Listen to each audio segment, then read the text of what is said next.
Indonesia, Malaysia, Cambodia. Oh, look at Cambodia, 97%. Dan ini tentu menimbulkan ancaman terhadap berbagai kemungkinan, dari mulai resesi, bahkan inflasi, bisa terjadi stagflasi, ekonominya melemah, tapi harga tinggi karena tarif. Siap-siap untuk kebenaran yang mengejutkan. So, perubahan begitu besar dari tahun 2022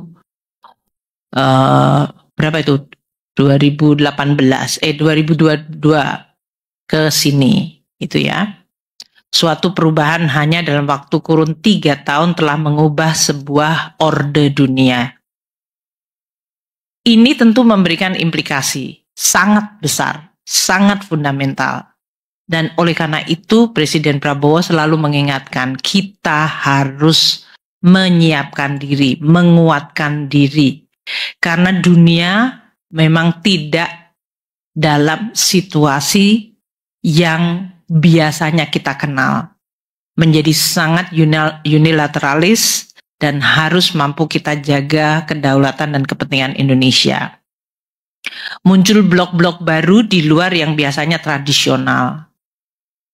Kita lihat Amerika Serikat yang tadi saya sorot ya, bagaimana Amerika yang selama ini menjadi promotor untuk North American Free Trade Agreement, kesepakatan 3 negara, Kanada, Amerika, Meksiko, untuk sama-sama membuat NAFTA, sehingga hubungan trade dan investment itu bisa berjalan hampir tanpa halangan.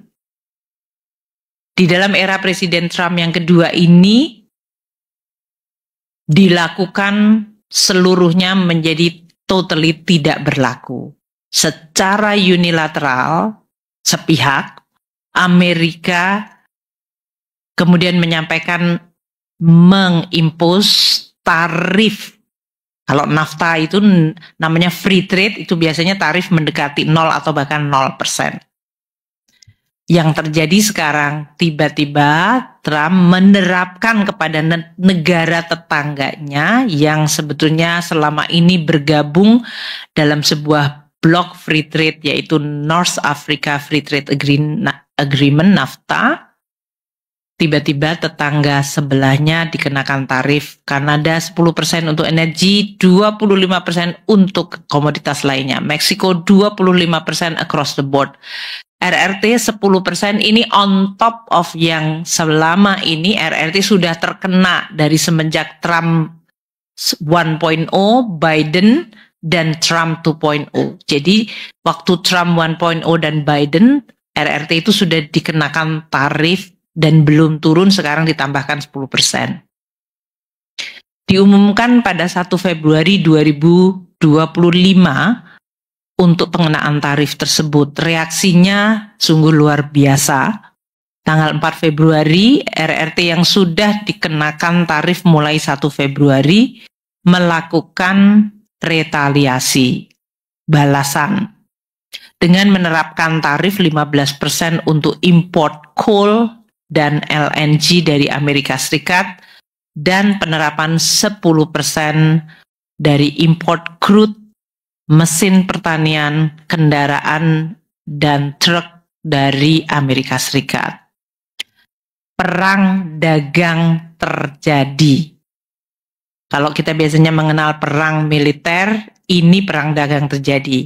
Satu negara secara unilateral melakukan tarif untuk men-charge lebih tinggi, negara lain melakukan retaliasi. Jadi medan perangnya ada di perekonomian. Kemudian ini belum selesai, tanggal 10 Februari Presiden Trump menerapkan tarif lagi untuk spesifik besi, baja, dan aluminium. Tarifnya 25%. Any besi, baja, aluminium dari negara manapun masuk Amerika kena tarif 25%. Dan karena ini menimbulkan reaksi negatif, negara lain juga akan melakukan retaliasi. Tanggal 13 Februari Presiden Trump mengumumkan kalau terjadi retaliasi akan dilakukan reciprocal, dibales lagi. Jadi ini adalah sebuah language, bahasa yang mengatakan tidak ada perdamaian di sini. Melakukan tarif, kalau kamu bales maka akan reciprocal lagi. Tanggal 4 Maret, yaitu 1 bulan sesudah penundaan tarif dari Meksiko dan Kanada, yang tadinya diperkirakan atau dipikir Presiden Trump akan melunak terhadap Kanada dan Meksiko, ternyata tidak. Sehingga tarif 25% untuk Kanada dan Meksiko diberlakukan. Dan untuk RRT karena sudah melakukan retaliasi tanggal 4 Februari dengan menerapkan tarif 15%, maka sesuai dengan tarif reciprocal yang dilakukan oleh Amerika Serikat yang diumumkan 13 Februari, maka RRT yang sudah dibales lagi dengan menambahkan lagi tarifnya 10% untuk komoditas dari Tiongkok. Kemudian Kanada tanggal 4 Maret kena tarif, maka pada hari yang sama Perdana Menteri Justin Trudeau yang waktu itu belum resign mengumumkan retaliasi, dibales dengan menerapkan 25% tarif untuk berbagai produk import dari Amerika Serikat. Dan ini tentu menimbulkan ancaman terhadap berbagai kemungkinan, dari mulai resesi, bahkan inflasi, bisa terjadi stagflasi, ekonominya melemah, tapi harga tinggi karena tarif.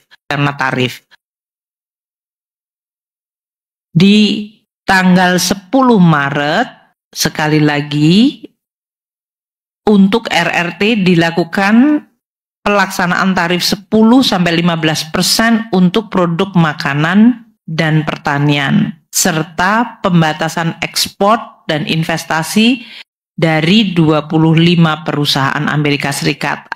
RRT dalam hal ini membalas kembali.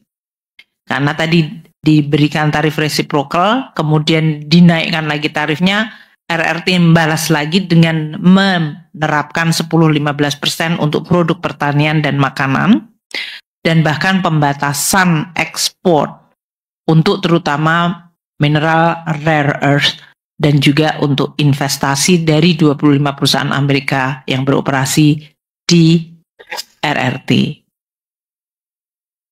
Tanggal 11 Maret akan diumumkan tambahan 25% tarif untuk aluminium baja dari Kanada. Ini untuk membalas tanggal 4 Maret. Jadi teman-teman wartawan melihat ya, yang ini yang disebut the war game adalah sekarang di bidang ekonomi.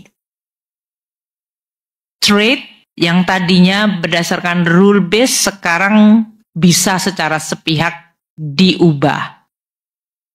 Dan Presiden Donald Trump dalam hal ini memang mengincar negara-negara yang memiliki surplus terhadap Amerika atau Amerika defisit terhadap negara tersebut. Di sini yang di tengah ini adalah 20 negara yang mencatatkan surplus terhadap Amerika, artinya Amerika defisit terhadap negara ini. Indonesia ada di nomor 15.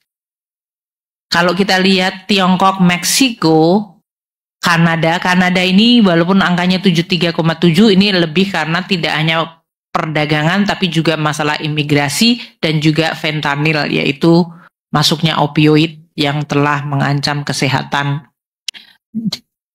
di Amerika Serikat. Nah, kita lihat jadi negara-negara yang punya surplus besar, makanya kita lihat Tiongkok sudah kena, Meksiko kena, Vietnam yang kemarin datang ke Indonesia, ini akan menjadi target yang cukup nyata.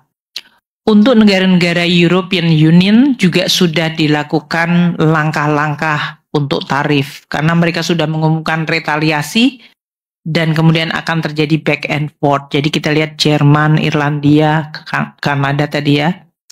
Bahkan untuk Jepang dan Korea Selatan. Ini adalah yang harus kita sekarang teliti dan waspadai.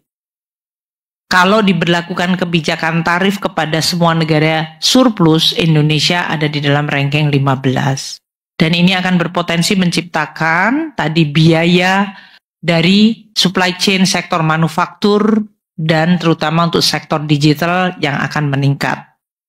Rantai pasoknya juga akan mengalami disrupsi, harga komoditas mengalami volatilitas, dan sentimen market akan terus-menerus terayun-ayun volatile. Seperti yang terjadi pada minggu-minggu atau 1 bulan terakhir. Ini menimbulkan semua negara yang sekarang berpikir peta dunia dari sisi ekonomi seperti apa. Keputusan mengenai investasi, relokasi, dan juga rekonfigurasi dari rantai pasok. Karena ternyata selama ini yang dianggap aman, bahkan kalau kita mengatakan friendshoring, itu sekarang tidak ada friend lagi. Gimana kurang friendnya Amerika dan Kanada itu? Jadi tadinya disebutkan, oh kalau kamu berteman, kita aman. Ternyata definisi friends tidak ada lagi di dalam konteks hari ini. Dan berbagai blok alternatif di luar zona Amerika seperti ASEAN, BRICS, ini memiliki alasan untuk makin bisa tumbuh dan menjadi alternatif. Meskipun dalam hal ini tentu karena Amerika Serikat adalah negara paling besar di dunia, pasti apa yang dilakukan oleh mereka mempengaruhi seluruh dunia juga. Nah, konteks inilah yang kemudian akan kami bawa ke ekonomi di Indonesia yang nanti akan mempengaruhi APBN dan jangan lupa untuk berkomentar pendapat Anda dalam video ini. Terima kasih. Assalamualaikum warahmatullahi wabarakatuh.